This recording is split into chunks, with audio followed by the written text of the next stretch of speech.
নমস্কার বন্ধুরা, কেমন আছো তোমরা সবাই? আশা করছি তোমরা সবাই ভালো আছো, সুস্থ আছো। তো দেখতেই পাচ্ছ সকালের কাজকর্ম সেরে একদম এক সাজি ফুল তুলে নিয়ে চলে এসেছি ঠাকুরের পুজো দেবো বলে। আর ফুলগুলো কত বড় হয়েছে দেখো, একদম বড় বড় ফ্রেশ সাদা রঙের।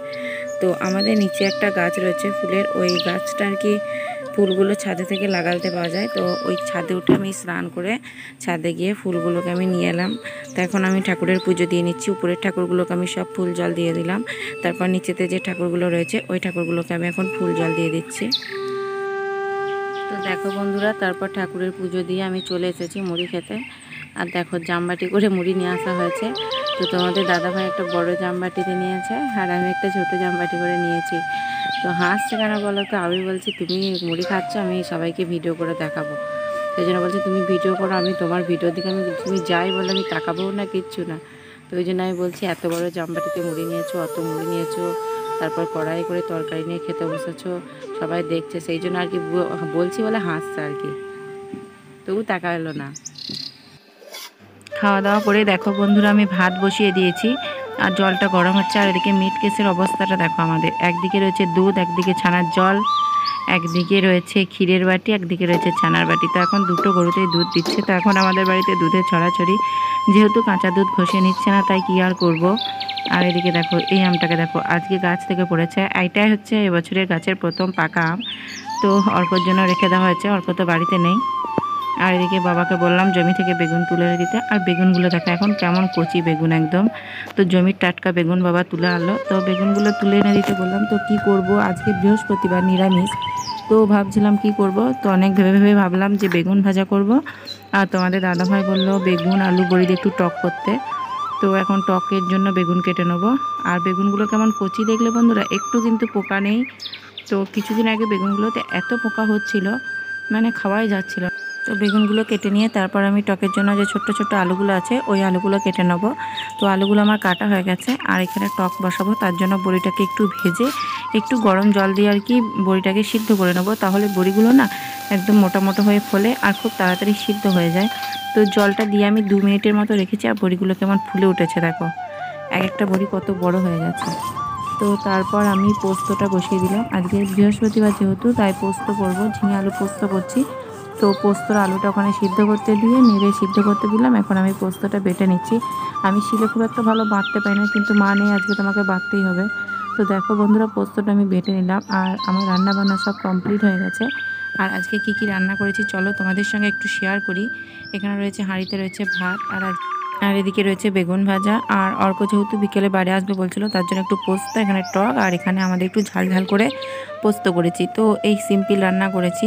তো তারপর পোকা লাগা বেগুনগুলোকে কেটে রেখেছিলাম, তো এখন গরুকে দিয়ে দিচ্ছি। আর এদিকে দেখো ঘুঁটেগুলো মিলেছিলাম সকালে, তো ঘুঁটেগুলো আমার সব শুকিয়ে গেছে। আর খাবার নিয়ে যাচ্ছি দেখে গরুগুলো কেমন করছে দেখো। তো দুটো গরুই তাকিয়ে রয়েছে দেখো এক দৃষ্টিতে। তো এই দেখো, এটাকে খানিকগুলো দিয়ে দেবো আর ওটাকে খানিকগুলো দিয়ে দেবো। তো এদেরকে খাওয়াচ্ছি দেখে বাছুরটা আর কি দড়ি ধরে টানাটানি করছিল, তাই ওকেও দুটো দিয়ে দিলাম। তো এখন গরুগুলো খাচ্ছে। আর এখানে বাছুরটাকে দেখো বাবা ছাওয়ার মধ্যে বেঁধে রেখেছে। তো ওর মুখে মুখোশ পরিয়ে দেওয়া হয়েছে, নইলে মাটি খাচ্ছে প্রচুর। তো ওই জন্য মুখোশটা পরিয়ে আর কি রেখে দেওয়া হয়েছে। আর ওইদিকে কাকারা ছাগলগুলো বেঁধে রেখেছে। এই পাচ্ছ বন্ধুরা, রান্না বান্না করে চলে এসেছি। তো এসে ঘরে একবার শুলাম। তো কি হয় বলো তো, আমার শরীরটা না মানে ঠিক কীরকম যে শরীরটা খারাপ করে আমি নিজেই বুঝতে পারি না। যখন ভালো থাকে একদম ভালোই থাকি, আবার যখন শরীরটা খারাপ করে মানে যে বিছানায় শুয়ে থাকবো সেরকম কিন্তু না। কিন্তু কাজ করতে গেলে প্রচণ্ড দম লাগছে, তারপর পায়ে হাতে যন্ত্রণা করছে, পাগুলো ভারী ভারী লাগছে। তো এই অস্বস্তিগুলোই হয় যখন হয়, মানে মোটামুটি 10-12 দিন শরীরটা খুব খারাপ থাকে। আর আজকে যেহেতু বৃহস্পতিবার, সকাল থেকে কাজের চাপটাও বেশি রয়েছে। আর মা বাড়িতে নেই, কারণ বদ্দির বাড়িতে পুজো রয়েছে। তো মা আজকে 3-4 দিন হচ্ছে গিয়ে, 3 দিন হলো গিয়েছে। তো তোমাদের দাদাভাই আর অর্ক কালকে গিয়েছিল। তো ওরা তোমাদের দাদাভাই খেয়ে চলে এসেছে। আর অর্ক তো কান্নাকাটি করছে, বাড়ি আসবে না। তো সেই জন্য অর্ক ওখানে রয়ে গেছে। তো কালকে থেকে ফোন করছি যে বাড়ি চলাই, বুঝতেই পারছো কোনো দিন ওকে ছেড়ে থাকিনি। তো থাকতে হচ্ছে, মনটা একটু খারাপই করছে। কিন্তু এমনিতে খাওয়া দাওয়ার দিক থেকে অসুবিধা হবে না, কারণ ওর পিসিমণির কাছে ভালোই থাকে, ঠাকুমা আছে, অসুবিধা হবে না। কিন্তু আমার মনটা খুব খারাপ করছে। যখনই ফোন করছি বলছে ঠাকুমা যেদিন বাড়ি যাবে বাড়ি যাব, আমি থাকবো, এখন স্কুলে ছুটি আছে, আমি এখন থাকবো। তো কী আর করবো, আসছে না। তো তোমাদের দাদাভাই দুপুরের টাইমে ফোন করেছিল, বলেছে মা বলেছে আর কি বিকেলে আজকে বাড়ি আসবে।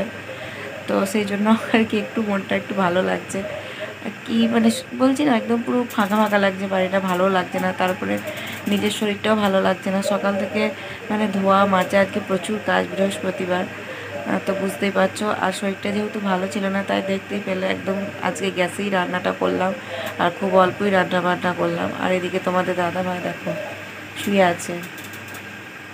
এখন বাজে রান্না করতে নিতে, সকাল থেকে যেহেতু বলছি না শরীরটা ভালো নেই, তাই কাজ করতেও অনেক দেরি হয়ে গেছে। আজকে মুড়ি খেলাম তখন মোটামুটি 10টার মতো বাজকে, ঠাকুরকে পুজো দিলাম। এবার মা বাড়িতে থাকলে ঠাকুরের পুজো টুজোগুলো দেয়, কিন্তু আজকে তোমাকে সবই করতে হলো। তো খাওয়া দাওয়া করতে, তারপরে ভাত বসাতে নিতে অনেক দেরি হয়ে গিয়েছিলো। তো এখন একদম মোছামুছি করে চলে এলাম, এসে একবার শুলাম, মাথাটাতেও যন্ত্রণা করছে, তো এই জন্য চুলটা একটু ভিজে রয়েছে, ওই জন্য চুলটা খুলে দিয়ে একবার শুলাম। তো দেখি একবার অর্ককে ফোন করব, কি করছে একবার দেখি। তো কী আর করা যাবে, আসলে ওই রকম যেখানে যায় না সেখানে সেরকম হয়ে যায়। মানে যদি ওখানে যায় তো এখানকার লোকের সঙ্গে আর কথা বলবে না, আর এখানে থাকলে ওখানকার লোকের সঙ্গে কথা বলতে চায় না। মানে ও যেখানেই যায় সেখানকার পরিবেশের সঙ্গে একদম মানিয়ে নেয়। তো দেখি, আমার তো মনটা খারাপ করছে, যদি না আসে বলবো কি আর করবো, মেঘ মেঘও করছে। যদি মেঘ করে বলবো আজকে আর রাতে আর বাড়ি আসতে হবে না, কালকে নয় আসবে। দেখি কীরকম অবস্থাটা হয়। তো আমাদের এদিকে তো মেঘ মেঘ হয়েও গেছে, তো দেখা যাক কী করি, দেখি একটু দেখি তারপরে বলবো আর কি। তো চলো বন্ধুরা, তোমাদের কাছে আমার একটাই রিকোয়েস্ট, তোমরা প্লিজ পুরো ভিডিওটা দেখো, স্কিপ করে দেখো না, একটু আমার পাশে থেকো। তো আজকের ভিডিওটা আশা করছি আমি এখনই পোস্ট করব ভিডিওটা। তো পোস্ট এবারে তোমরা ভিডিওটা পেতে হয়তো বিকেল কি সন্ধ্যা হয়ে যেতে পারে, কারণ মাথাটা প্রচণ্ড যন্ত্রণা করছে। একবার শোবো, তারপর তোমাদেরকে ভিডিওটা এডিট করে আজকেই দিয়ে দেবো। তো চলো বন্ধুরা, সবাই ভালো থেকো, সুস্থ থেকো, টাটা, বাই বাই।